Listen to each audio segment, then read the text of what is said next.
গতকালকে রাত্রে থেকে ঢাকা বিশ্ববিদ্যালয় সহ জগন্নাথ বিশ্ববিদ্যালয়ের কোনো খোঁজখবর পাচ্ছি না। ওই এলাকাগুলোর নাকি সব নেটওয়ার্ক বন্ধ করে দেওয়া হয়েছে।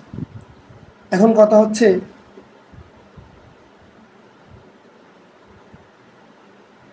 ওই সমস্ত এলাকার নেটওয়ার্ক কেন বন্ধ করে দেওয়া হবে? একটা গণমাধ্যম, একটা সংবাদ মাধ্যম কোনো কিছু লাইভ দেখাচ্ছে না, কোনো সংবাদ প্রচার করতেছে না কেন?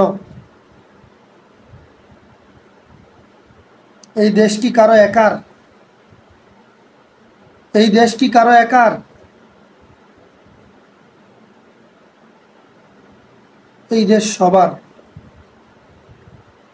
সবার কথা বলার অধিকার আছে। কারো অধিকার হরণ হলে সে অধিকার চাওয়ার রাইট আছে তার।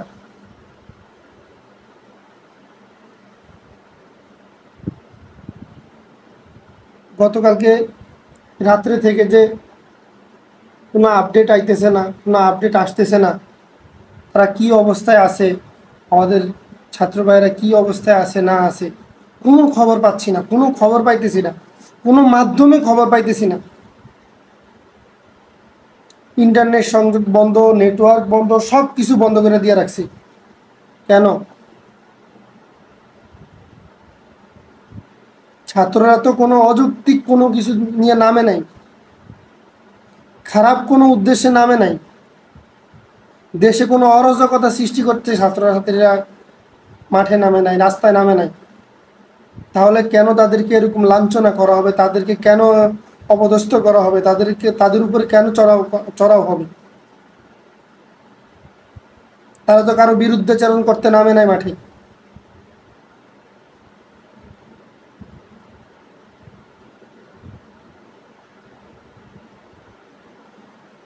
যতটুকু জানতে পারলাম গতকালকে সন্ধ্যার সময়, যে রাত্রে নাকি কারেন্ট থাকবে না, ইন্টারনেট বন্ধ করে দিছে।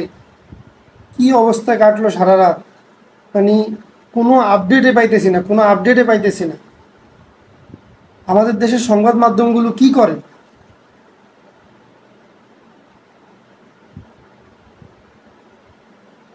আর পুলিশ নাকি মোতায়েন করা হয়েছে শান্তি শৃঙ্খলার জন্য। কোন দিক থেকে? শান্তি শৃঙ্খলা ভাবেই তো ছিল। এখানে আইসা অরাজকতা সৃষ্টি করছে কে? ছাত্রদের গায়ে গুলি ছুটছে কে? ছাত্রদের গায়ে হাত তুলছে কে? ছাত্রদেরকে লাঠি পিটা করছে কে?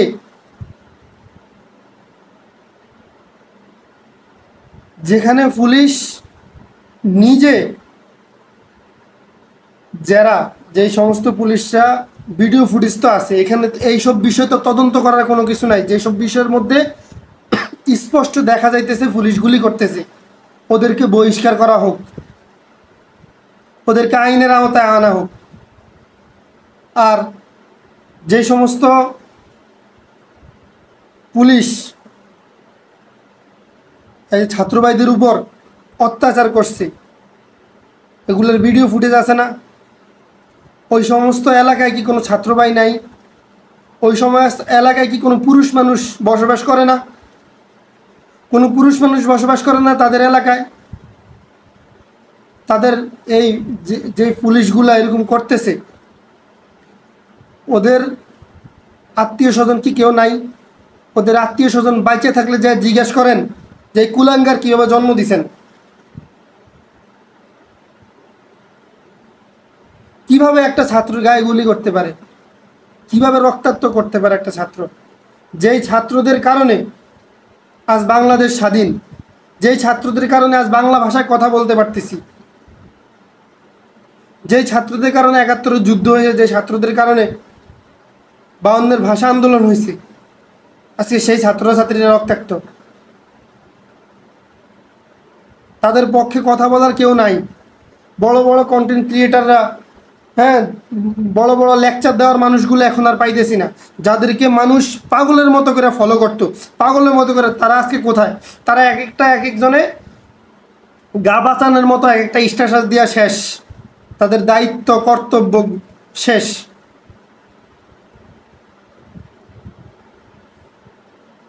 এই ধরনের নোংরা মন মানসিকতা বাদ দেন।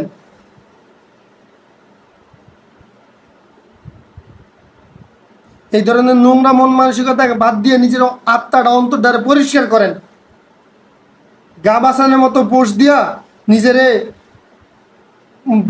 মানে বীরত্ব প্রকাশ করার কোনো কিছু নাই। আর যে সমস্ত পুলিশেরা এই যে ছাত্রদা ভাইদের গায়ে গুলি ছুটছে, তাদের এলাকার সমস্ত ভাইদেরকে বলতেছি, তাদেরকে আইন তো দেশে নাই। কি ধরনের আইন এটা দেশে? যেখানে আইন যদি থাকতো তাহলে বলতাম যে আইনের আওতায় আসো। কিসের আইন? আইনের পোশাক গায়ে দিয়ে বেআইনি কাজ করে, তাহলে সেখানে আইন কোথায় থাকবে? আর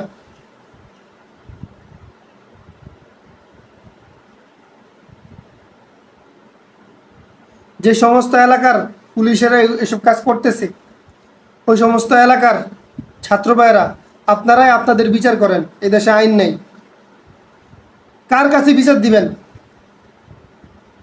ছাত্রছাত্রীরা নিজেদের আইডি কার্ড দেখায় নিজেদের হলে ঢুকতে পারতেছে না। আইডি কার্ড দেখানোর পরেও ছাত্রছাত্রীদেরকে ঢুকতে দেওয়া হচ্ছে না তাদের বিশ্ববিদ্যালয়ে। দেশে আইন কোথায়?